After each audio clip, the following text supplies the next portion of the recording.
ಆತ್ಮೀಯ H16 ನ್ಯೂಸ್ಗೆ ಸ್ವಾಗತ. ನಾನು ನಿಮ್ಮ MI ಅಥವಾ ಮಲ್ಲಪ್ಪ ಜೊತೆಯವರು. ಆತ್ಮೀಯರೇ, ಕಾಶ್ಮೀರ್ ಅಂದ ತಕ್ಷಣ ಭೂಮಿ ಮೇಲೆ ಸ್ವರ್ಗ ಅಂತೇಳಿ ನಾವೆಲ್ಲರೂ ಕನಸು ಕಾಣ್ತಾ ಇದ್ವಿ. ಅದರಲ್ಲೂ ಆರಂಭದ ಹಂತದಲ್ಲಂತೂ ಭಾಳಷ್ಟು ಖುಷಿ ಪಡ್ತಾ ಇದ್ದೀವಿ. 85ರ ದಶಕದವರೆಗಂತೂ ನಾವು ಕಾಶ್ಮೀರ ಏನಪ್ಪ ಇಲ್ಲೇ ಬದಿಯ ಜೊತೆಗಿನ ಜನ ಕಾಶ್ಮೀರಿಗಳು ಪ್ರಿಯರು, ಅತ್ಯಂತ ಆತ್ಮೀಯರನ್ನು ನಾವು ಭಾವಿಸ್ಕೊಂಡು ಹೋಗ್ತಾ ಇದ್ವಿ. ಆದರೆ ಇದಕ್ಕೆ ಯಾರು ಕಣ್ಣಿತ್ತೋ ಗೊತ್ತಿಲ್ಲ. ಆದರೆ ಅದರ ನಂತರದಲ್ಲಿ ನಿಧಾನಕ್ಕೆ ಯುದ್ಧಗಳಾಗಿದ್ದರು, ಗೆದ್ದಿದ್ದೀವಿ, ಅವರು ಸಮಾಧಾನ ಇದ್ದರು. ಬಟ್ ಇನ್ನು ಯುದ್ಧದಿಂದ ನಾವು ಗೆಲ್ಲಕ್ಕೆ ಸಾಧ್ಯ ಇಲ್ಲ ಅನ್ನೋಂಥ ತಲೆಯಲ್ಲಿ ಏನು ಬಂತು ಈ ಒಂದು ಪಾಕಿಸ್ತಾನಕ್ಕೆ, ಅವರು ಇಂಥ ಗೆರಿಲ್ಲಾ ವಾರ್ ರೂಪದಲ್ಲೇ ಭಯೋತ್ಪಾದನೆಯನ್ನು ಹುಟ್ಟಾಗ್ತಾ ಬಂದಿದ್ದಾರೆ ಅನ್ನೋದು ಅನೇಕ ಸಾಕ್ಷ್ಯಗಳನ್ನು ಕೊಡ್ತಾ ಬರ್ಬೋದು. ಇದರಿಂದಾಗಿ ಸಹಜವಾಗಿ ಕಾಶ್ಮೀರ ಏನಪ್ಪ ಅಂದ್ರೆ ಅಂಜಿಂದ ಹಿಡಿದು ಅದರಲ್ಲೂ 90ರ ದಶಕ ಆಗಿರ್ಬೋದು, ಈ ಒಂದು ಏನಪ್ಪ ಅದ ನಂತರ ಬಂದಂಥ 2000ರಿಂದ ಈ 2025 ತನಕ ನೋಡ್ಬೋದು. ಮೇಲಿಂದ ಮೇಲೆ ಏರ ಇಳುವ ಆಗ್ತಾನೆ ಬಂದದ. ಶಾಂತಿ ನೆಮ್ಮದಿ ಅಂತ ಹುಡುಕಾಟಾಗ್ಯದ, ಆದರೆ ಸರಿಯಾದ ಪಕ್ಕಾ ಶಕ್ಕಿಲ್ಲ ಅಂತ. ಈ ಭಯೋತ್ಪಾದನೆ ಹುಟ್ಟಾಯ್ತು ಕಾಶ್ಮೀರದಲ್ಲಿ. ಇನ್ನಷ್ಟು ಏನಪ್ಪ ಅಂದ್ರೆ ಕಾಶ್ಮೀರ ಗೊಂದಲದ ಗೂಡಾಯ್ತು. ನಡುವಂತೆ ಅಲ್ಲಿ ಅಶಾಂತಿ ಯಾವ ರೀತಿ ಇತ್ತು ಅಂದರೆ ಕಲ್ಲು ತೊಗೊಂಡು ಒಗದಾಡುವಂಥ ಪ್ರಸಂಗಗಳಿದ್ದವು. ಇಲ್ಲಿ ಸೈನಿಕರ ಜೊತೆಗೆ ಅವರ ಶ್ರೀನಗರದಲ್ಲಿ ಆಗಿರ್ಬೋದು, ಕೆಂಪು ಚೌಕದಲ್ಲಿ ಆಗಿರ್ಬೋದು, ಇನ್ನೊಂದು ಕಡೆ ಆಗಿರ್ಬೋದು, ಯಾವ ರೀತಿಯಾಗಿ ಆಗ್ತಾಯಿದ್ದವಪ್ಪ ಅಂತಂದ್ರೆ ಅಲ್ಲಿ ನೀನು ಸಾಧ್ಯನೇ ಇಲ್ಲಪ್ಪ ನಾವು ಏನು ಮಾಡಲಿಕ್ಕೆ ಅನ್ನುವಂಥ ಪರಿಸ್ಥಿತಿ ಇತ್ತು. ಆದರೆ ಇವತ್ತು ಅದೆಲ್ಲ ಮುಗಿತಾ ಬಂದಿತ್ತು. ಇದರರ್ಥ 370 ಮತ್ತು ಅದರ ನಂತರ 70 ವಿಧಿಗೆ ಅದರ ನಂತರದಲ್ಲೇ ಈ ಕಾಶ್ಮೀರನ್ನು ಒಡೆದು ಇವು ಏನಪ್ಪ ಅಂದ್ರೆ ಸ್ಟೇಟ್ ಹುಡ್ ಇದ್ದಕ್ಕಿಂತಾಗಿ ಸಣ್ಣ ರಾಜ್ಯ ಮಾಡಿ ಕೇಂದ್ರಾಡಳಿತ ಪ್ರದೇಶ ಮಾಡಿ ಒಂದು ಅಧಿಕಾರ ತರಬೇಕು, ಅಲ್ಲೆಲ್ಲ ಶಾಂತಿ ನೆಲೆಸುವಾಗ ಮಾಡಬೇಕು ಅಂತೇಳಿ ಭಾರತೀಯರು ಅಲ್ಲಿ ಹೋಗಿ ವಾಸ ಮಾಡುವಂಥ ಒಂದು ಕಾನೂನನ್ನು ಮಾಡಬೇಕು ಅಂತ ಏನು ಬಯಸಿದಾರೆಲ್ಲ ಮಾಡಿದರು.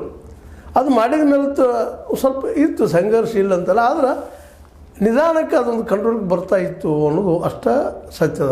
ಆದರೆ ಅದು ಬೂದಿ ಮುಚ್ಚಿದ ಕೆಳದಾಗ ಒಳಗಿತ್ತು ಅನ್ನೋದು ಸಹಿತ ಮೊನ್ನೆ ಪಹಲ್ಗಾಮ್ದ ನಂತರದಲ್ಲಂತೂ ಅದು ಮತ್ತೆ ಸ್ಪಷ್ಟ ಆಗ್ಯದ. ಯಾಕೆಂದರೆ ಮೇಲಿಂದ ಮೇಲೆ ಇತ್ತೀಚೆಗೆ ಕಡಿಮೆ ಆಗಿದ್ದು ಇಲ್ಲಂತಲ್ಲ, ಎರಡು ಮಾತಿಲ್ಲ. ಆದರೆ ನಮ್ಮ 2019 ಆಗಸ್ಟ್ದಾಗ ಏನು ರಾಜ್ಯ ಹೊಡೆದ 370 ಹಿಂದೆ ತಗೊಂಡು ವಿಶೇಷ ದರ್ಜೆಯನ್ನು, ಅದರ ನಂತರದಲ್ಲೇ ನಮ್ಮ ಕಣಿವೆಯಲ್ಲೇ ಶಾಂತ ಆಗ್ತದೆ. ಅದೇ ಕಾಲಕ್ಕೆ ಭಯೋತ್ಪಾದನೆ ಮತ್ತು ಪ್ರತ್ಯಕ್ಷವಾದ ಕಡಿಮೆ ಆಗ್ತದೆ ಅಂಥೇಳಿ ನಮ್ಮ ಮೋದಿಯವರು ಶಾರವರು ಭಾಳಷ್ಟು ಹೇಳಿದರು. ಆ ವಿಶೇಷ ಸ್ಥಾನಮಾನದಿಂದಾಗಿ ಅದು ಒಂದು ಸಪ್ರೇಟ್ ಆಗಿದೆ. ಇನ್ಮೇಲೆ ಇಲ್ಲಿ ಉದ್ಯಮಿಗಳು ಬರ್ತಾವೆ, ಉದ್ಯೋಗದಾರ ಬರ್ತಾರೆ, ಎಲ್ಲರಿಗೂ ಅನುಕೂಲ ಅದ ಅಂತ ಹೇಳಿದರು. ಆದರೆ ಅದು ಅವ್ರು ಹೇಳಿದ ಪ್ರಮಾಣದಲ್ಲೇನು ಆಗಲಿಲ್ಲ. ಆದರೆ ಅಡ್ಡಿ ಇಲ್ಲ, something is better than nothing ಅಂತೇಳಿ ನಿಧಾನಕ್ಕೆ ಪ್ರವಾಸಿ ಕೇಂದ್ರ ಆಗ್ತಾಯಿತ್ತು. ವರ್ಷದಿಂದ ವರ್ಷಕ್ಕೆ ಕೋಟಿಗಳಲ್ಲಿ ಜನ ಬರ್ತಾಯಿದ್ರು. 22ರ ನಂತರ ಅಂತೂ ಇನ್ನೂ ಜೋರಾಗಿತ್ತು.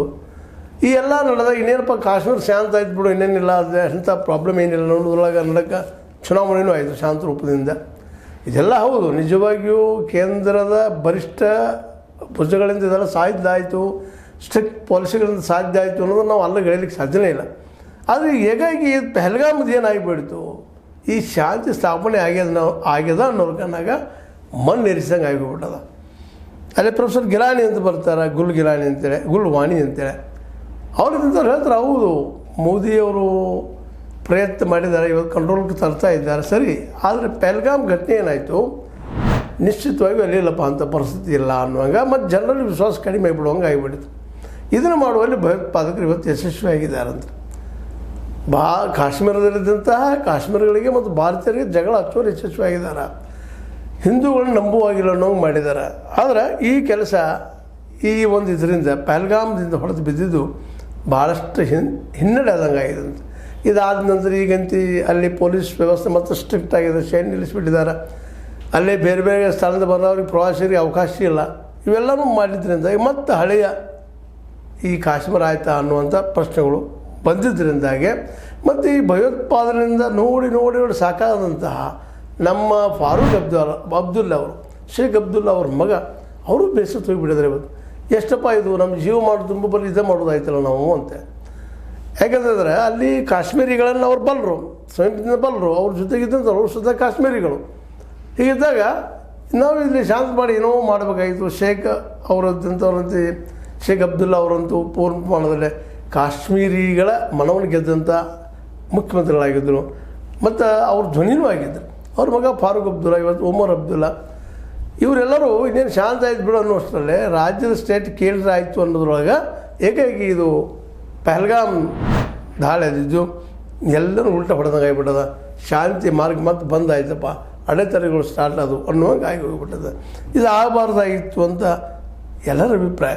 ಯಾಕೆಂದ್ರೆ ಶಾಂತಿ ಸ್ಥಾಪನೆ ಎಲ್ಲ ಯತ್ನಗಳ ಮೇಲೆ ಈ ಒಂದು ಪಹಲ್ಗಾಮ್ ದಾಳಿ ಏನಾಗಿಬಿಡ್ತಪ್ಪ ಅಂದ್ರೆ ಮ್ಯಾಲೊಂದು ಮಣ್ಣು ಎಳೆದಂಗೆ ಆಗುತ್ತೆ, ಮಳೆ ಹೊಡೆದು ಕೊಚ್ಚಿ ಹೋದಂಗೆ ಆಗಿಬಿಡ್ತದೆ. ಇನ್ನು ಮುಂದೆ ಹೆಂಗೆ ಇದಕ್ಕೆ ಮುಂದೆ ಹೆಂಗಾದಾಗ ಫಾರೂಕ್ರು ಹೇಳಿಬಿಟ್ರು, ಇದಕ್ಕೇನು ಇಲ್ಲಿನ ಎಲ್ಲಿ ಭಯೋತ್ಪಾದನೆ ಹುಡ್ತದನೋ ಅಲ್ಲೇ ಹೋಗಿ ಹೊಡೆಯುವಂಥದ್ದು, ಅವ್ರನ್ನ ಇಲ್ಲಾಗಿಸುವಂಥದ್ದು ಆಗಬೇಕು. ಆ ಹಂತಕ್ಕೆ ಇವತ್ತು ಬಂದು ನಿಂತದ. ಈಗ ಪಾಕಿಸ್ತಾನಿಗಳಿಗೇನು ಭಯ ಶುರು ಆಗ್ಯದ. ಈ ಸಲ ಅವರು ವೀಕ್ ಆಗಿದ್ದಾರೆ ಜಗದ ಮುಂದೆ. ಯಾಕೆ ಬಡತನ ಆಯಿತು, ಹಸಿವು ಆಯಿತು, ಅಲ್ಲಿ ಒಳಜಗಳಾಯಿತು. ಅಲ್ಲಿ ಬಲೂಚಿಸ್ತಾನದ ಸಪ್ರೇಟಿಸಮ್ ಕೇಳ್ತಾ ಇದೆ ಸಪ್ರೇಟಾಗಿ. ಅದೇ ಸಿಂಧ್ ಪ್ರಾಂತನ ಸಪ್ರೇಟ್ ಆಗ್ತೀನಿ ಅನ್ನೋಂಥ ಮಾತು ಮಾತಾಡ್ತಾ ಇದ್ದ. ಮುಂದೆ ಲಾಹೋರ್ ಏರಿಯಾದಲ್ಲಿ ಸಿಕ್ಕರು ಸದ್ದಿಲ್ಲ, ನಾವು ಭಾರತ ಜೊತೆಗೆ ಹೋಗ್ತೀವಿ ಅನ್ನೋಂಥ ಮಾತುಗಳು ಕೇಳಿ ಬರ್ತಾ ಇದ್ದ. ಹೀಗಾಗಿ ಇವೆಲ್ಲದರ ಮಧ್ಯದಲ್ಲೇ ಪಾಕ್ ಸರ್ಕಾರಕ್ಕೆ ಏನು ಮಾಡಬೇಕು ಅನ್ನೋ ತಿಳಿತಾ ಇಲ್ಲ ಅನ್ನೋದು ಅಷ್ಟೇ ಮುಖ್ಯದ. ಅದೇನೋ ಆಗಲಿ, ಕಾಶ್ಮೀರದ ಶಾಂತಿಯ ಬದುಕು ಮಾತ್ರ ಈ ಪಹಲ್ಗಾಮ್ ದಾಳಿಯಿಂದಾಗಿ ಮತ್ತೆ ಹೊಡೆದು ಬಿದ್ದು ಮತ್ತೆ ಹಿಂಬರಿಕೆ ಆಯಿತುದಾಗದ ಅನ್ನುವಂಥ ಮಾತನ್ನು ನಾವು ಸಂದರ್ಭದಲ್ಲಿ ಒಪ್ಪೆ. ಇದು ಶಾಂತಿ ಯಾವಾಗ ಬರ್ತದೆ ನೋಡಬೇಕಾಗಿದೆ. ಯಾಕಂದ್ರೆ ಕಳೆದ 60-70 ವರ್ಷಗಳಿಂದ ಶಾಂತಿಗೆ ಬಡದಾಟ ನಡೆದದ, ಯುದ್ಧಗಳು ನಡೆದಿದ್ದಾವೆ. ಆದರೆ ಈ ಸಲ ಒಂದು ರೀತಿಯಿಂದ ಏನಪ್ಪ ಅಂತಂದ್ರೆ ಈ ಭಾರತದ ಕಾಶ್ಮೀರಿಗಳಿಗೆ ಒಳ್ಳೆಯ ಸುದ್ದಿ, ಅಥವಾ ಭಾರತದ ಕಾಶ್ಮೀರಿಗಳು ಪಾಕದಲ್ಲಿಯ ಕಾಶ್ಮೀರಿಗಳು ಒಂದಾಗುವಂಥ ಸಮಯ ಬಂದದೇನು ಅನ್ನೋಂಥ ಒಂದು ಮಾತು ನಡೀತಾ ಇದೆ. ಏನಾಗ್ತದೆ ನೋಡೋಣ. ಯಾವುದಾದ್ರೂ ಸಂತೋಷ ಆದ್ರೆ ಅಲ್ಲಿ ಶಾಂತಿ ನೆಮ್ಮದಿ ಇರಲಿ, ಕಾಶ್ಮೀರಿಗಳು ನಮಗದೆ ನೆಮ್ಮದಿಯಿಂದ ಬದುಕು ಮಾಡುವಂಥದ್ದಾಗಲಿ, ಅವ್ರಿಗೂ ಸುಖ ಶಾಂತಿ ಇರಲಿ ಅನ್ನೋದು ಎಲ್ಲರ ಅಭಿಪ್ರಾಯ. ಯಾಕೆ ನಮ್ಮ ರಾಜ್ಯದ ಮುಕುಟದು ಕಾಶ್ಮೀರ ಎಷ್ಟು ಚಂದ ಇರ್ತದೆ, ಎಷ್ಟು ಸುಂದರ ಇರ್ತದೆ, ಅಷ್ಟು ನಾವು ನೆಮ್ಮದಿ ಇರಲಿಕ್ಕೆ ಸಾಧ್ಯ ಅನ್ನೋ ಮಾತು. ಜೊತೆಗೆ ಅಲ್ಲಿ ಭಯೋತ್ಪಾದನೆ ಕಿತ್ತು ಹಾಕೋದಕ್ಕಾದರೂ ಇವತ್ತು ಯುದ್ಧ ಅನಿವಾರ್ಯ ಆಗಿದೆ ಅನ್ನೋದು ಎಲ್ಲರಿಗೂ ಅನಿಸ್ಲಿಕ್ಕತ್ತದ. ಅದಕ್ಕೇನಾಗ್ಬೋದು ನೋಡೋಣ. ಆದರೆ ಸ್ಥಳೀಯರಲ್ಲಿ ಜನ ಮಾತ್ರ ಈ ಯುದ್ಧದಿಂದ ಅಂಜಿದಾರೋ ಅನ್ನೋದು ಒಂದು ಅಭಿಪ್ರಾಯ. ಈ ರೀತಿಯಾಗಿ ಕಾಶ್ಮೀರದ ಇವತ್ತಿನ ಪರಿಸ್ಥಿತಿ ಅಲ್ಲಿ ಇವತ್ತೊಂದು ಹಂತಕ್ಕೆ ಅವರು ಅಲ್ಲಿ ಕಾಶ್ಮೀರಿಗಳು ಭಾರತ ಜೊತೆ ಗುರುತಿಸಿಕೊಳ್ಳೋ ಸಮಯದಲ್ಲ ಈ ಘಟನೆ ಆಗಿದ್ದು ಒಂದಿಷ್ಟು ಹಿನ್ನಡೆ ಎನ್ನುವುದ್ರಲ್ಲಿ ಎರಡು ಮಾತಿಲ್ಲ ಅನ್ಸತ್ತ.